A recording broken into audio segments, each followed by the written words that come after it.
Assalamualaikum warahmatullahi wabarakatuh. Perkenalkan, nama saya Muhammad Alvin Fatani sebagai pemateri pertama. Dan saya Ahmad Putra Pianor sebagai pemateri kedua. Saya Zain Rahman sebagai pemateri ketiga. Saya Muhammad Naufal Akmal dari pemateri keempat.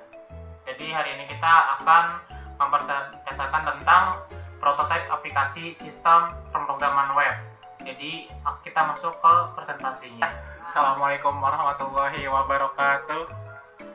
Alhamdulillahirabbil alamin wassalatu wassalamu ala asrofil anbiya'i wal mursalin sayyidina wa maulana Muhammadin wa ala alihi washabbihi ajmain amma ba'd. Jadi kita hari ini lagi ngapain? Lagi presentasi. Presentasi apa? Presentasi membahas sebuah aplikasi.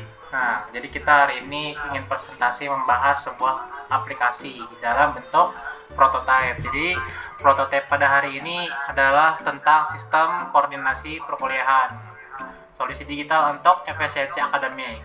Nah, yang namanya dalam dinamika perguruan tinggi, koordinasi antara dosen dan mahasiswa seringkali menghadapi hambatan struktural yang menghambat proses belajar mengajar, ketidakpastian jadwal, dan kendala teknis yang memerlukan solusi terintegrasi. Contohnya seperti ketidaksesuaian jadwal kuliah yang sering memicu kebingungan logistik atau mahasiswa, perubahan kelas mendadak tanpa saluran komunikasi yang jelas dan resmi, kendala teknis pada LMS utama saat tenggat pengumpulan tugas, urgensi akan sistem koordinasi terpusat untuk menjamin transparansi informasi. Slide selanjutnya.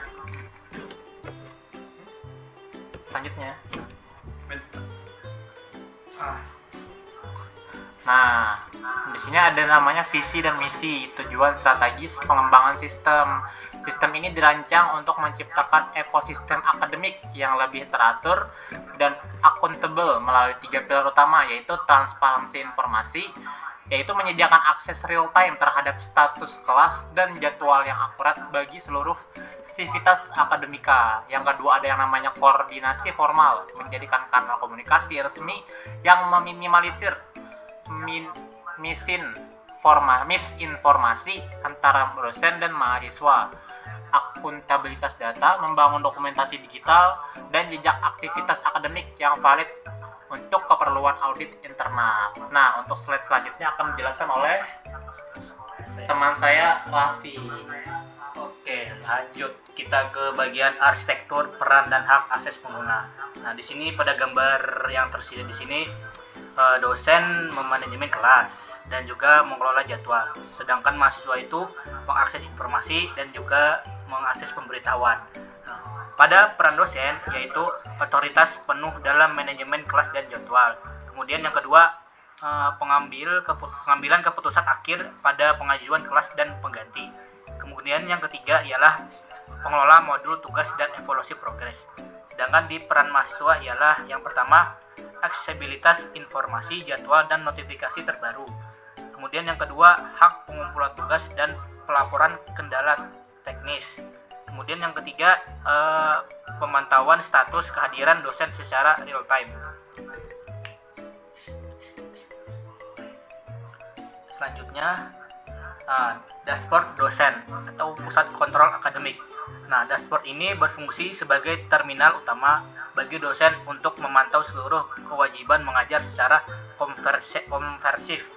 Nah, untuk ringkasan mahasiswanya sendiri, data argen jumlah mahasiswa aktif di tiap mata kuliah. Kemudian diakses cepat yaitu navigasi instan dan jadwal harian dan sistem booking kelas. Kemudian yang terakhir monitoring. Nah, pada pemantauan aktivitas akademik dan status tugas yang diberikan. Oke, selanjutnya akan dibahas oleh teman saya. Oke, lanjut. Di sini ada manajemen jadwal dan kelas terpadu. Nah, dosen itu kan juga memiliki kontrol dinamis terhadap status pelaksanaan perkuliahan untuk menghindari kekosongan kelas tanpa informasi. Nah, pertama kita bisa input kelas itu untuk menambah atau juga memodifikasi detail kelas dengan mudah. Yang kedua, konfirmasi kehadiran itu untuk validasi resmi kalau dosen siap melaksanakan perkuliahan. Habis itu yang ketiga ada status dinamis, yaitu pelabel status, misalnya dosen hadir, nunggu konfirmasi atau tidak terlaksana. Lanjut.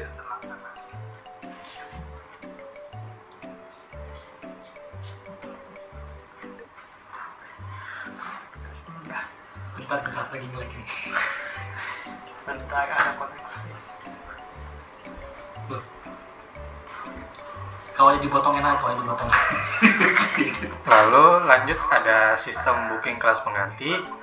Di mekanisme otomatisasi ini untuk menjamin hak belajar mahasiswa tetap terpenuhi meskipun jadwal utama terhambat. Nah, yang pertama ada deteksi. Ini untuk agar kelas tidak terdeteksi sistem. Lanjut yang kedua ada pengajuan, yaitu agar dosen mengajukan jadwal dan juga ruang pengganti. Lalu yang ketiga ada validasi, yaitu persetujuan agar sistem dan pencatatan log resmi. Nah, sistem ini juga untuk mencegah fenomena kelas hilang, dengan mewajibkan adanya penjadwalan ulang yang terdokumentasi dengan baik. Oke, selanjutnya yaitu efisiensi manajemen tugas akademik. Dosen dapat mengelola siklus hidup penugasan mahasiswa secara sistematis untuk meningkatkan disiplin akademik. Ada beberapa macam setiap tugasnya, yaitu pembuatan tugas, yaitu penetapan instruksi dan deadline secara jelas. Yang kedua, pemantauan progres, yaitu melihat persentase mahasiswa yang telah pengumpulan. Yang terakhir yaitu kontrol akses, penutupan otomatis folder tugas sesuai batas waktunya. Untuk selanjutnya yaitu disiplin tugas, yaitu sistem meminimalisir alasan keterlambatan subjektif. Selanjutnya dashboard mahasiswa, navigasi real time, yaitu antarmuka khusus yang didesain untuk membantu mahasiswa tetap terinformasi dan terorganisir di tengah jadwal yang padat. Yang pertama yaitu jadwal terkini, akses langsung ke jadwal harian yang paling aktual. Yang kedua, status kelas, yaitu informasi kehadiran dosen di kelas saat itu juga. Yang terakhir yaitu notifikasi terpusat, pemberitahuan perubahan mendadak melalui satu pintu yang resmi. Selanjutnya yaitu sistem cadangan pengumpulan tugas, mitigasi risiko teknis sebagai bentuk perlindungan bagi hak mahasiswa ketika infrastruktur utama atau LMS yang mengalami gangguan. Untuk prosedur darurat ada beberapa macam, yaitu fitur unggah alternatif di sistem koordinasi. Selanjutnya input penjelasan hambatan teknis yang dialami.